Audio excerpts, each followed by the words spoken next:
which is, why in the hell are we breeding 3-squared Desanza? Yep. How did I come up with those two? And just for example, and there's lots of examples. There's two recent examples: the Rondo Desanza 2 and this 3-squared Desanza, I think. And I had a brief, not really argument, just someone said that this just creates a whole new line of dogs. And then it's like, well, yeah, if you look at the first 2 generations, it creates a whole new line of dogs. But if you look at the fact that in the 3rd generation, 7 out of 8 of those dogs are built on a Frisco foundation, and you're weaving stuff in and out. So if I had to say whatever it was, it's a Frisco dog because it comes off this shard and that's the foundation.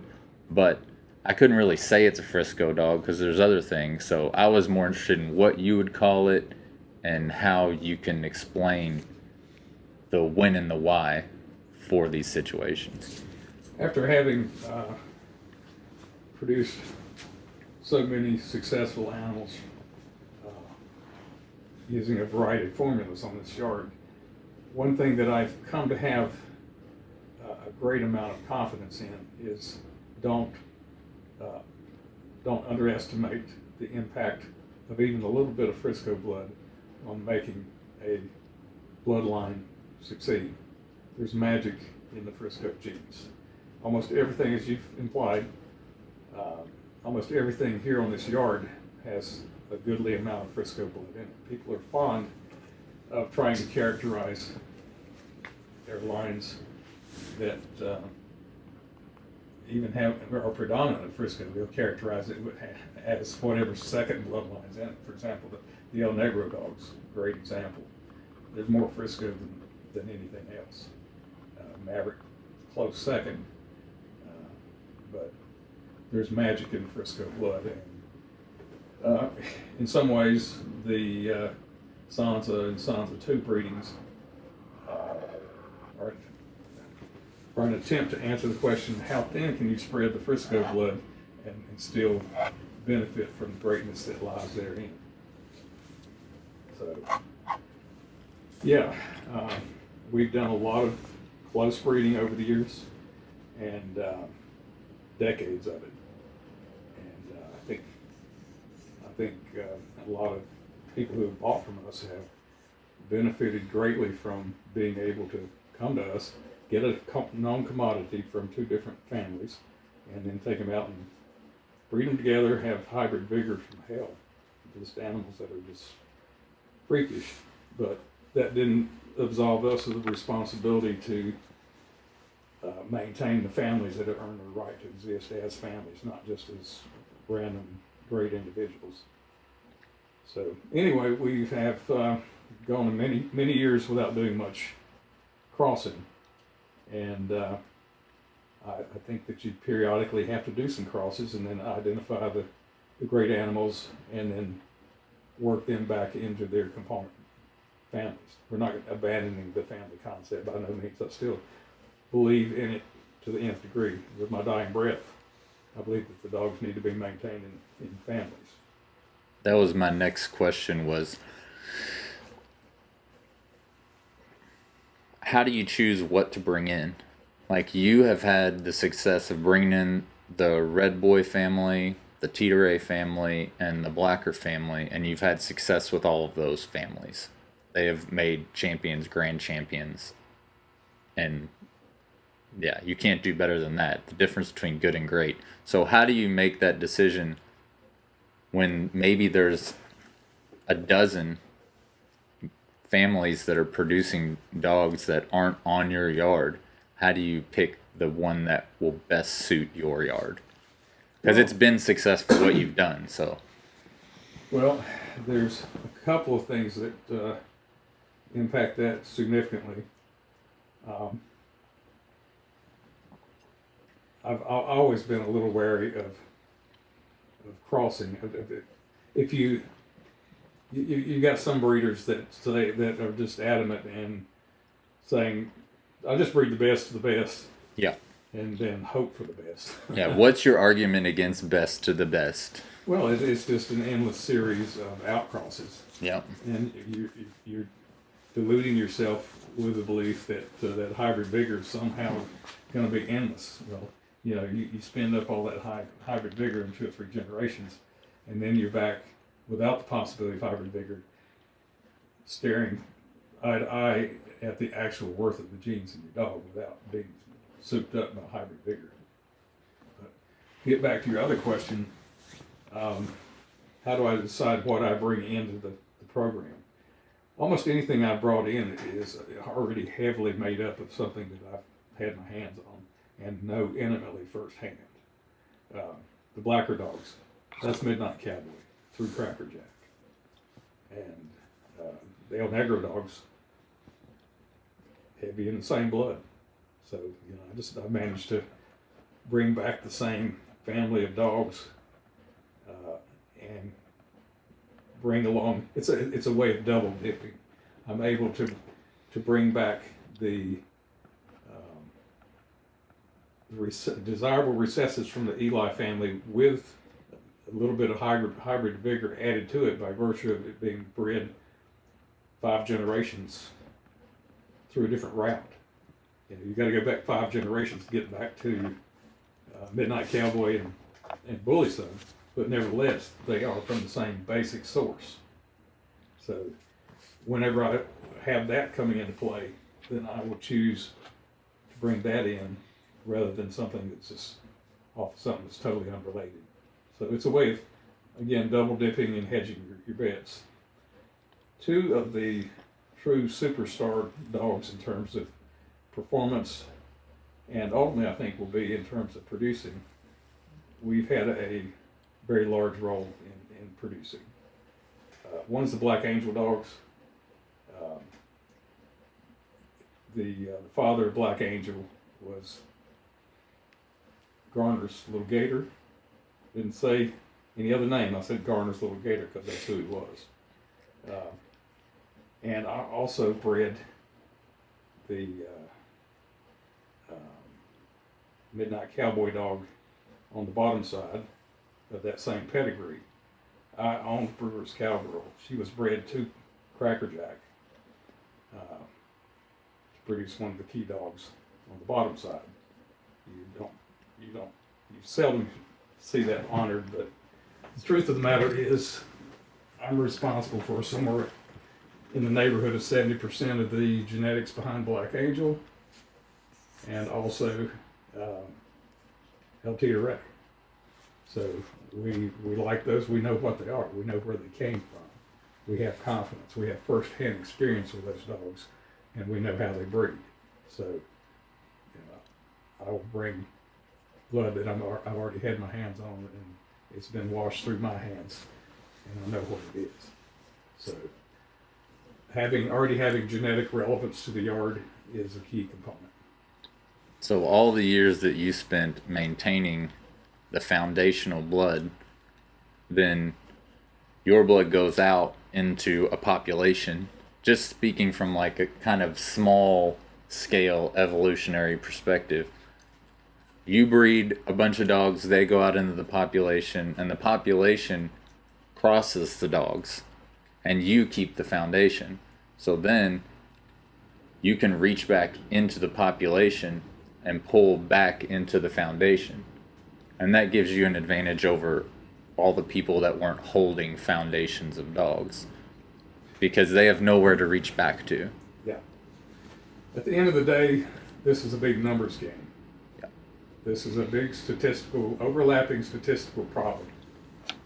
And the more times that you had the opportunity of reaching into the big bucket of coins, the greater the probability that you're going to pull a gold one out. And the more gold coins that I can work back into this population, the faster I will accelerate my progress towards the absolute ideal phenotype. So, there are people in their ignorance will, and that's a very powerful thing, will criticize me for operating on the scale that I do. But what I'm doing is I'm getting 3 lifetimes of work out of one lifetime. It's a lot harder. It's a hell of a lot harder. But I feel like I've been gifted an opportunity, and along with opportunity comes obligation. And I'm obligated to do everything I can positively towards perfecting this beautiful, wonderful, noble life form that manifests and exhibits the values that I've come to hold dear in life better than any other living thing. They give unconditional love. They show physical excellence. They're stoic in the most difficult of circumstances. They exceed themselves. Like Nietzsche said, the man of the future would find a way to exceed himself. This life form does it, has learned to do it way before man has. So, yeah, I do it on a large scale because of the statistical advantages.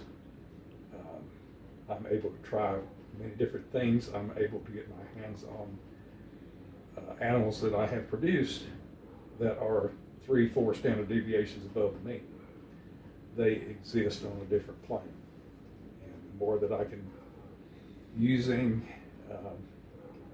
good breeding procedures that I work very hard to ferret out as I go through year after year, the more I can put them to good use, the faster my program accelerates, the faster the excellence of the animals that we have in our hands approximates the ideal. And some of the difficulties, I get to hear some of the conversations. You've done all of this, and then you get a phone call where somebody is asking you for some of the best Frisco Lealing blood, best Red Boy blood, and then the next phone call you get is, what kind of pit bulls you got up there? So it's kind of hard to just manage the expectations of people when one guy's asking you about what kind of pit bulls you got, and one guy's asking you about something you care about. So how do you do that? How do you manage between those two things? Sometimes I'm a total asshole until now I really feel. Most of the time I try, at my late stage of life, I'm 70 years old, most of the time I try to take a deep breath and think I'm talking to a child, and I should show the patience and the accommodation to make it a learning experience. And that will be an ongoing battle for me for the rest of my life. Yeah. Partly because I'm a high adrenal person who goes pretty quickly from what they experience to how they act. But I'm trying to get better.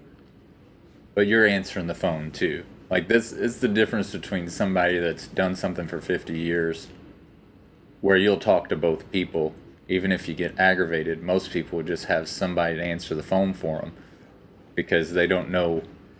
Most experts like to talk with experts. They don't like to talk to somebody that's new doing this. So I love the opportunity to teach. Otherwise, I wouldn't be doing this right now. And I'm very intuitive about people.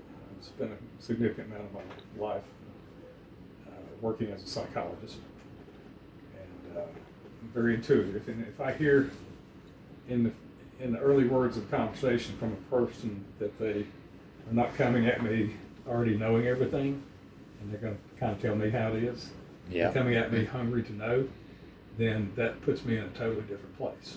Mm. I truly enjoy teaching and sharing ideas. I love truth. Most of my life has been about finding truth wherever I can find it, and I'm happy to share it as I know it. But it's all about the poignant pauses between the words that reveal all the aspects of what's percolating in the person's head that you're talking to. And I don't want to push anybody away thinking I'm just a constant asshole. I'm not constant. It's a part-time job. Temporary asshole. Yeah. If you come to me hungry for knowledge, there's a lot of people out there to tell you that I've gone the extra mile for a lot of people. And it's some of the better moments of my life. I would 100% agree.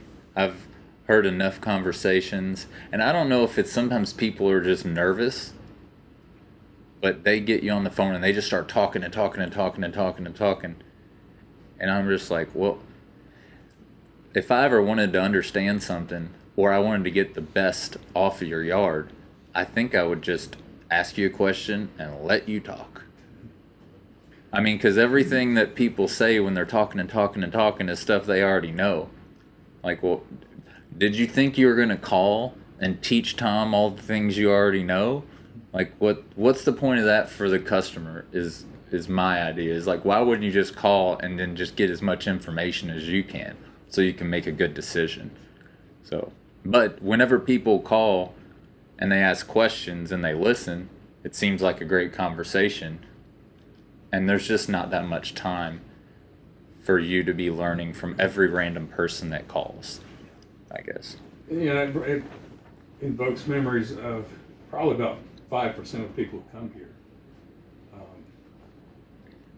I really try to zero in on the time a person's supposed to be here so I can give them my time, undivided, unmitigated, undiluted, and share as much of the truth as I know it with them.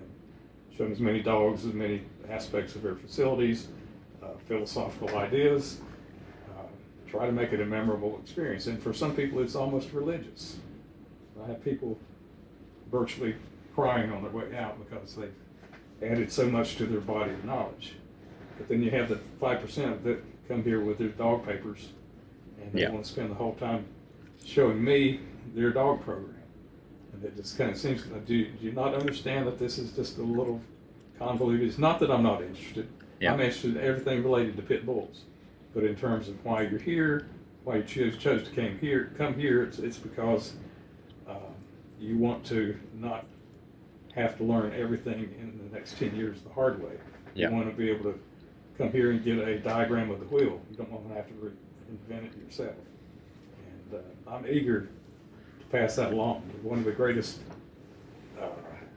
miscarriages of opportunity would be if the things that I've been able to come to understand, and a lot of it is somebody somewhere along the way is paying the price for almost everything that you learn. There's tuition on everything that you learn. Yeah. And, whether it was a dog that paid the price, or me, or some other person, truth has value and it has a cost. And if you get an opportunity to share in it, and you're not having to pay big chunks of tuition, either in terms of personal pain or actual money, you should be all ears. Yeah, I can, little inside baseball, I can attest to the fact that if you are all ears and you are interested and you're actually coming here to either now or eventually acquire a dog, then you will have a long tour that is you're taken care of fully. And if you start doing any of the other stuff, the tour will dramatically shorten and there will be other things to do. So Yeah, time is a very valuable commodity, and especially so if you're 70 years old. And I'm trying to get better at squeezing every ounce of goodness out of what I've got left. Do as much as I can for this wonderful breed of dog and the people associated with it. So earlier you had said something about how this is a stats game. This is a statistics game. It's one of the reasons that this is to scale so large. But you've also talked to me before about gut feelings. So like, how much of it would you consider statistical and how much would you consider it gut feeling? And statistics are easy, right? You can just do the math. Well, they're not easy for everybody, but you can just do the math and see the percentages and understand that. But the gut feelings, I think people just think gut feelings come out of thin air, but they have history and they have context too. So could you explain your gut feelings, how and when they come, and statistics and that relationship? The most of the time I will defer to statistics.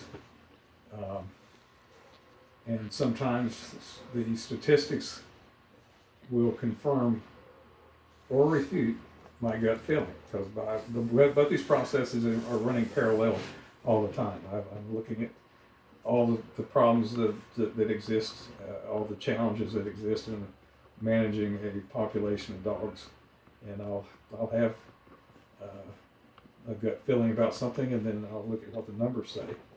Most of the time, I'll defer to the numbers, but there are times that I will indulge myself, and I just know. I know with my almost 50 years of doing this, I know that it's okay. It may be just a self-indulgence, but I know it's okay to just follow my gut feeling.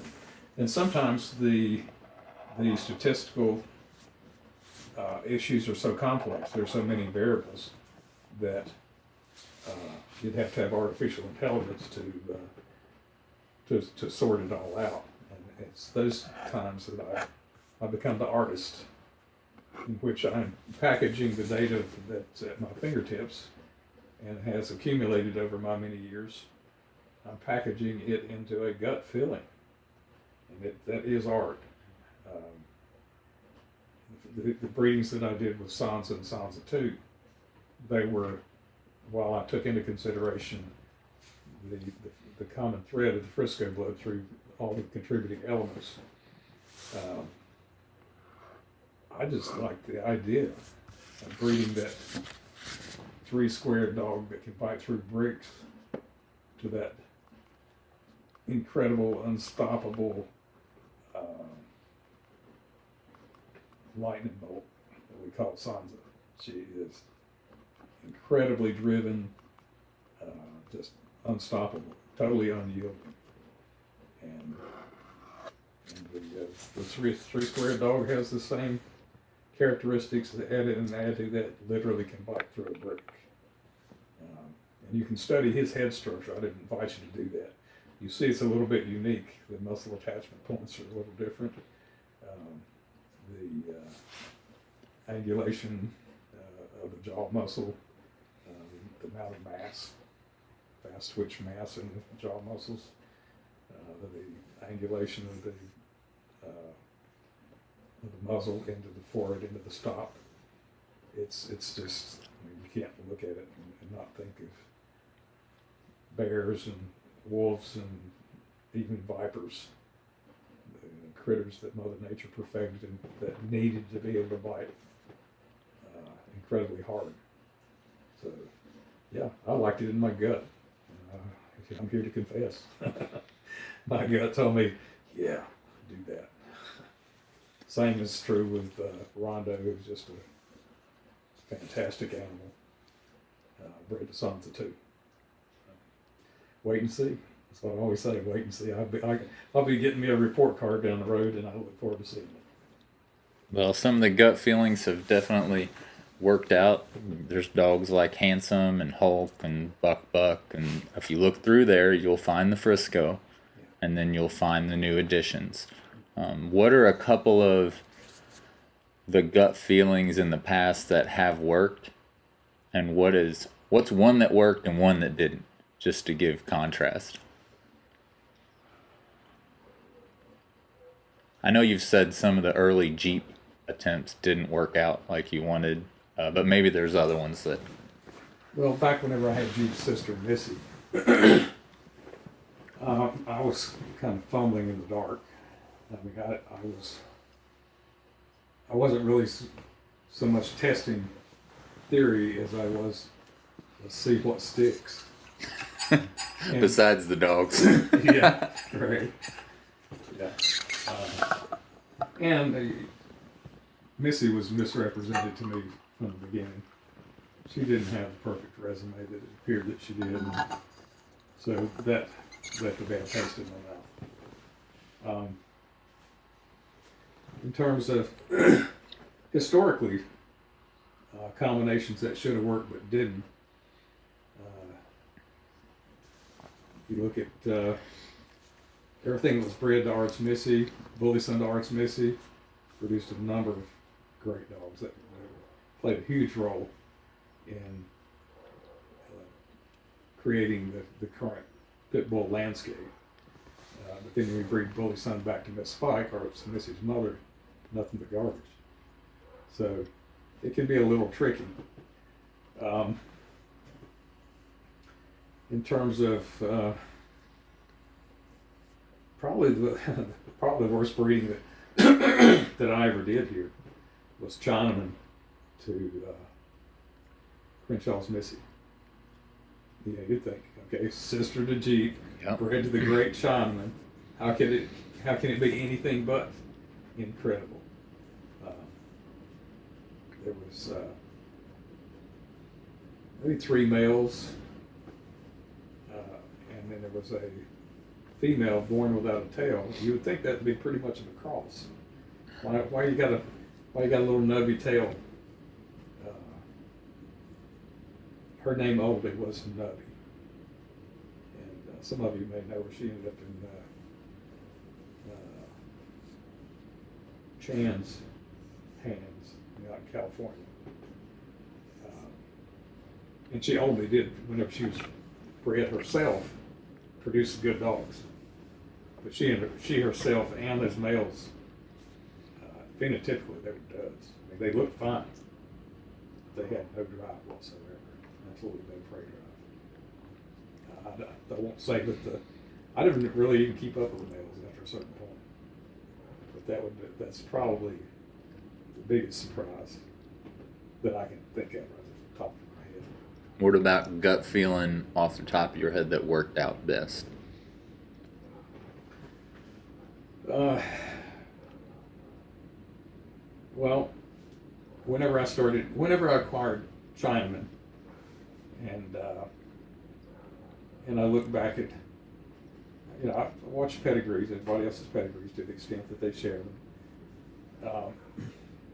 This is a generalized breeding strategy that my gut feeling paid off, and that was that regardless of what everybody says and what's happening on everybody else's yard, these Eli dogs have got to be bred to other Eli dogs, top and bottom, because it is just clear cut. It's like night and day.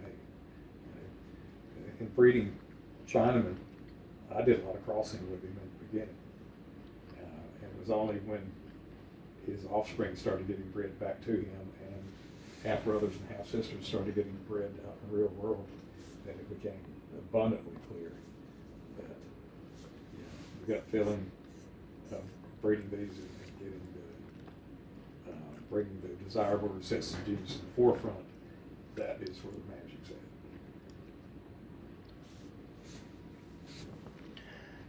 You also mentioned earlier that at some point a closed system fizzles out. And it kind of made me think of the 2 ways that people do things. Like new breeders will just outcross everything, looking for a new way to do something. And a lot of the old time breeders, if you watch, they just keep inbreeding only what they know. People call kennel blindness. And then they end up fizzling out. There's a lot of old breeders that kept their same line and they fizzled out. So how do you strike a balance between those 2 things? Outcrossing everything and being kennel blind? Well, if it's done starting with a big enough population, you can inbreed, and it would be a long time before you would really start fizzling out. A little closer to what I said was that you won't progress. You'll stop progressing. You'll be stuck where you're at. In some cases, that's fine. If you started with a broad enough, in other words, if I had Chinaman and 3 of his cousins from out of different bitches, and I can work with that, even though you're staying within the same family the whole time. But in terms of, you reach a point where you want to reach out a little further, and you want to have a little higher degree of excellence, that's whenever you're no longer content with what you've got and you feel like you've got to add something to it. you know, in the ideal condition, you got parallel processes going on.